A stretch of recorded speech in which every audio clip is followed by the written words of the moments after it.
भारत में रिटेल महंगाई जून में घटकर 6 साल के सबसे निचले स्तर पर आ गई है, तो वहीं थोक महंगाई भी 20 महीने के निचले स्तर पर पहुंच चुकी है। जून महीने में रिटेल महंगाई 2.10% रही। इससे पहले जनवरी 2019 में यह 2.5% रही थी।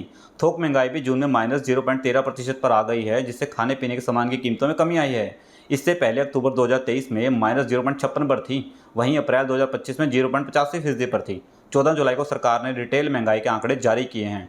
रिटेल महंगाई फरवरी से आरबीआई के लक्ष्य 4% से नीचे है। तो ऐसे में क्या कार लोन और होम लोन फिर सस्ते हो सकते हैं? आइए समझते हैं पूरा गणित। दरअसल बैंक लोन की दरें तब घटाते हैं जब आरबीआई रेपो रेट घटाता है, और आरबीआई रेपो रेट में महंगाई दर को देखकर फैसला करता है। यह लगातार 5वां महीना है जब महंगाई की दर आरबीआई की तरफ से तय अधिकतम 4% की सीमा से नीचे बनी हुई है। अगर आने वाले महीनों में महंगाई इसी रेंज में बनी रही तो आरबीआई के पास ब्याज दरों में कटौती का स्कोप होगा।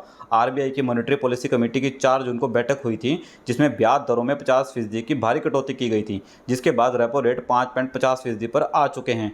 प्राइवेट से लेकर सरकारी बैंक इसका फायदा लोगों को देना भी शुरू कर चुके हैं। कई बैंकों के नए लोन सस्ते हुए हैं और पुराने लोन की ईएमआई भी कम हुई है। अगली बैठक अगस्त में और उसके बाद सितंबर अक्टूबर में होनी है। अगस्त की बैठक में तो कटौती की संभावना थोड़ी कम है, लेकिन महंगाई की दरें इसी तरह आरामदायक स्तर पर बनी रहीं तो सितंबर अक्टूबर वाली बैठक में आरबीआई की तरफ से ब्याज दरों पर कुछ बदलाव देखने को मिल सकते हैं। अगर ऐसा हुआ तो होम लोन से लेकर ऑटो लोन और सस्ते हो सकते हैं। जून में रिटेल महंगाई और थोक महंगाई दर दोनों में अच्छी खासी गिरावट आई है। महंगाई में कमी आने का सबसे बड़ा कारण खाने पीने की चीज़ों की कीमतों में गिरावट का आना है। आंकड़ों के मुताबिक जून में सब्जियों से लेकर दाल, अनाज, दूध और मसालों के दाम कम हुए हैं। बेहतर मानसून की वजह से ये कीमतें और भी काबू में आ गई हैं, इसीलिए इसका सीधा असर महंगाई दर पर दिखा है।